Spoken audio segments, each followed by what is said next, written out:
Er zijn wel plannen, vage plannen, maar men loopt eigenlijk al 10 jaar met plannen rond. En er moet nu eindelijk wel eens een keer wat gebeuren. Want Dan doet er niks aan.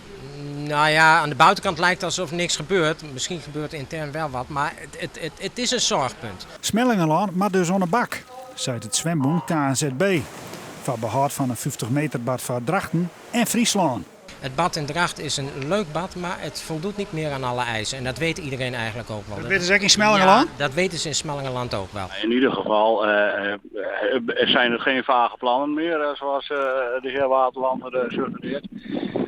Maar wij zijn wel degelijk bezig met concrete plannen voor een nieuw zwembad.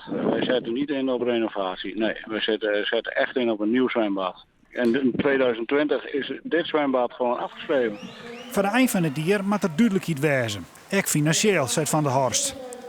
Dat moet ik, want de concurrentie leidt op aloer. Het zou ook in Groningen of waar dan ook kunnen. Dat zou kunnen. Ben die plannen er? Ik weet dat Groningen wel eens met plannen heeft rondgelopen. Ja, dat klopt.